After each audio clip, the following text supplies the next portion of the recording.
जय हिंद दोस्तों। Global affairs में आप सभी का स्वागत है और मैं हूं स्वाभिमान। आज के समय यूएस प्रेशराइज कर रहा है G7 कंट्रीज़ को।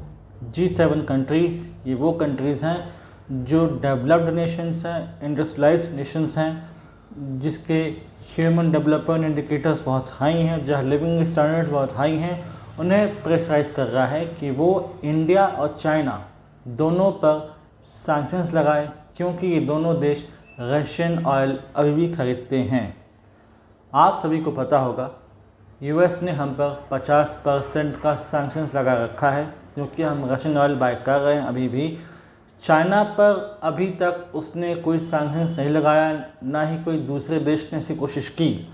लेकिन अभी भी यूएस को उम्मीद है कि शायद अगर वो G7 नेशंस को प्रेशराइज करेगा तो ज़रूर कुछ न कुछ आउटकम इसका निकलेगा। G7 में Canada, UK, US, France, Germany, Japan और दूसरे डेवलप्ड नेशंस आते हैं। पर क्या वाकई G7 नेशंस के लिए ये प्रैक्टिकली पॉसिबल होगा कि वो इंडिया जैसी इकोनॉमी पर सैंक्शंस लगाएं और ख़ुद का नुकसान करें?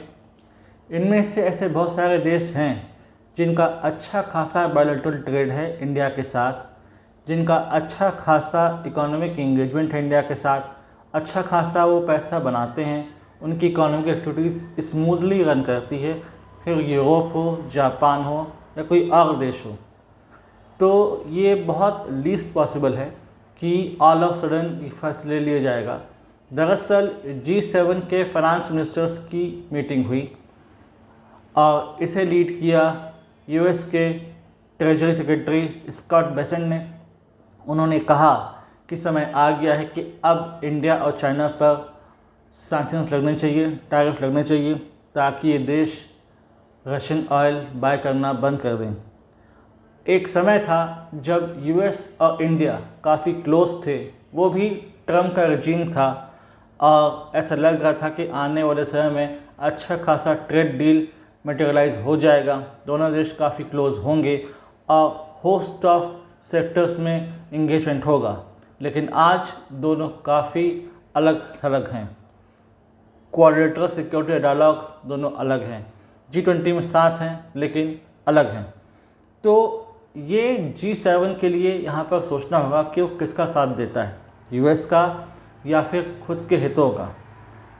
और यदि हम बात करें तो G7 में अगर ये फैसला लेता है कि हम सैंक्शंस करेंगे तो ये बात सही है कि हमें नुकसान होगा, लेकिन ये नुकसान झेलेगा G7 भी। G7 के बहुत सारे देशों को वो लिक्विडिटी मार्केट से हाथ धोना पड़ेगा जो उन्हें चाहिए। G7 में जर्मनी है, फ्रांस है और ये दोनों देश EU के ही मेंबर हैं और EU बहुत कोशिश कर रहा है कि by the end of December एक फ्री ट्रेड एग्रीमेंट कंक्लूड हो जाए बिटवीन इंडिया एंड EU, ताकि फ्री मार्केट एक्सेस मिले यहाँ के देशों को भारत का, और भारत को फ्री मार्केट एक्सेस मिले EU का, यानी कि लोअर टैरिफ और इजी ट्रेड, ताकि अच्छा खासा मुनाफा ये कमा सकें। जर्मनी और इंडिया की अगर बात करते हैं तो जर्मनी और इंडिया ने फैसला किया है कि वो अपनी इंगेजमेंट को और ज़्यादा डीप करेंगे, इकोनॉमिक इंगेजमेंट को और ज़्यादा बढ़ाया जाएगा। इवन जर्मन फॉरेन मिनिस्टर जब इंडिया आए थे तो उन्होंने कहा था कि इंडिया इक्वल्स एशिया, यानी कि उन्हें इस बात से कोई फ़र्क नहीं पड़ता कि भले ट्रम्प टैरिफ लगाएं इंडिया पर, लेकिन वो इंडिया के साथ ट्रेड एंड कॉमर्स करना चाहते हैं, अलग अलग सेक्टर्स में वो पार्टनरशिप करना चाहते हैं इंडिया के साथ। तो इट इज़ लेस लाइकली कि जर्मनी इस बात को मानेगा। अब अगर हम बात करें फ्रांस की, तो फ्रांस हमारा डिफेंस पार्टनर भी है और बहुत सारे ऐसे सेक्टर हैं जहां पर इंडिया और फ्रांस की पार्टनरशिप है। राफेल हमने फ्रांस से ख़रीदा और हम फिर से नेगोशिएशन कर रहे हैं एक मेगा डिफेंस डील की। 2 लाख करोड़ की ये डील है, जिसमें राफेल का हम 114 फाइटर जेट एक्वायर करना चाहते हैं अंडर मेक इन इंडिया।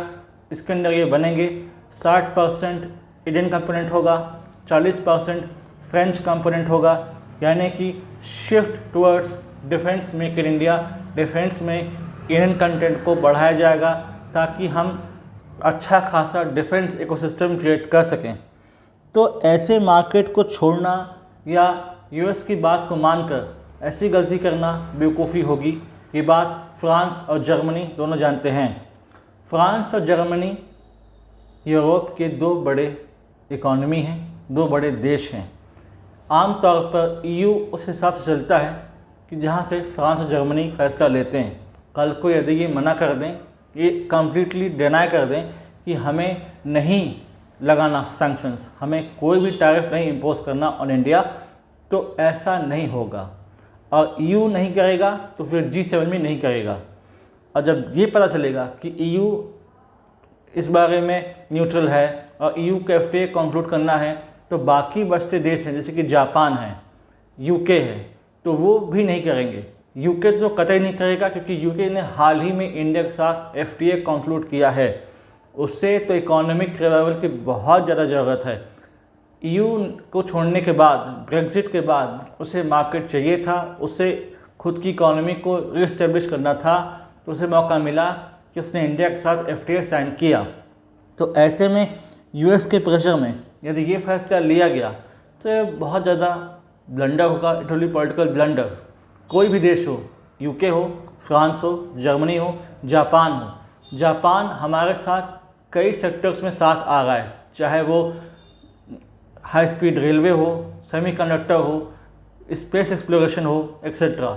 और हमारे चौथे और पांचवें स्पेस मून मिशन में जापान का क्रिटिकल रोल रहने वाला है। तो फिर ऐसे में जापान भी यूएस का साथ नहीं देगा। और इस समय यूएस और जापान की खास अच्छी बन भी नहीं रही है, वो ही नाराज़ है।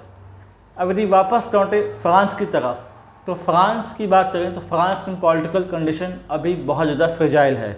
यहाँ पर एक साल में 4 प्रधानमंत्री बदल दिए गए। यहाँ पर जनता सड़कों पर है गवर्नमेंट के ऑस्टेरिटी मेजर्स के अगेंस्ट। तो जाहिर सी बात है, पहले इमैनुअल मैक्रोन अपने देश के बारे में सोचेंगे कि यहाँ वो खुद को कैसे रिस्टेब्लिश कर सकें, खुद अपने हाथ पावर को कैसे ग्रिप कर सके और कैसे अपने लोगों को शांत कर सके। तो इट इज़ लेस लाइकली कि वो यूएस की बात मानेंगे। तो बहुत लीस्ट पॉसिबिलिटी है कि यूएस की बात मानकर ईयू, G7 या कोई और ग्रुपिंग ऐसा करती है। और अगर ऐसा होता है तो फिर होगा यही कि ब्रिक्स, RIC इनको मजबूत होने का मौका मिलेगा। तब ब्रिक्स के Nations Brazil, Russia, India, China, south Africa, RIC में रशिया, इंडिया, चाइना, ये देश एकजुट होंगे। इनकी एक ग्रुपिंग बनेगी और ये आपस में डीपर इकोनॉमिक इंगेजमेंट करेंगे ताकि अच्छा खासा फ़ायदा कमा सकें और न्यूट्रलाइज कर सकें यूएस सैंक्शंस को, यूएस टैरिफ को। वैसे भी हाल ही में ये फैसला लिया गया इंडिया और मॉरिशस के द्वारा कि वो लोकल करेंसी में ट्रेड करेंगे, तो इससे यूएस वैसे ही नाराज़ है। और कल को ऐसा कोई भी अटेम्प्ट अगर यूएस लेता है और प्रेशराइज करता है अपने पार्टनर्स को कि वो भी सैंक्शंस लगाएं, और ऐसा हो जाता है, तो फिर भारत के पास खुली छूट है कि वो लोकल करेंसी के इस कॉन्सेप्ट को और ज़्यादा फैलाए और ज़्यादा वार्डन करे। फिर वो जितने लाइक माइंडेड कंट्रीज़ हैं उनके साथ ये बात कर सकता है, नेगोशिएशन कर सकता है कि आइए लोकल करेंसी में ट्रेड करते हैं, यूएस डॉलर की हेजेमनी को ख़त्म करते हैं। यूएस डॉलर ने और यूएस के मिलिट्री माइट ने यूएस की हेजेमनी को इस्टेब्लिश करके रखा, और ख़ुद कई देश के एक्सपर्ट्स इस बात को मानते हैं। और ये बात सच भी है कि यूएस के मिलिट्री माइट और यूएस का वो डॉलर, यही वो दो कंपोनेंट हैं जिसने यूएस की हेजेमनी को लंबे समय तक ग्लोबली बना कर रखा हुआ है। वो हेजेमनी अब इरोड हो रही है, अब जा रही है, हट रही है। तो इसी का डर है यूएस को कि अपनी डोमिनेंस, अपनी पकड़ ग्लोबल पॉलिटिक्स में कैसे बना के रखें, जियो पॉलिटिक्स में कैसे बना के रखें और कैसे खुद को आइसोलेट होने से बचाएं। इस समय विद इन होम यूएस में हालत ख़राब है, इन्फ्लेशन है, इकोनॉमिक स्लोडाउन है। इस समय यूएस को सैंक्शंस की नहीं, एक ल्यूक्रेटिव इकोनॉमिक डील की ज़रूरत है, और जो भारत उसे दे सकता है और मिल रही थी उसे। लेकिन ट्रंप की बेवकूफ़ी और इल कंसीव्ड इकोनॉमिक पॉलिसीज़ के कारण उसने वो मौका गंवा दिया। ट्रंप ने टैरिफ लगा दिया, इंटरिम ट्रेड डील भी नहीं हो पाई और कुल मिलाकर ये हुआ कि अच्छा खासा यूएस का नुकसान हुआ।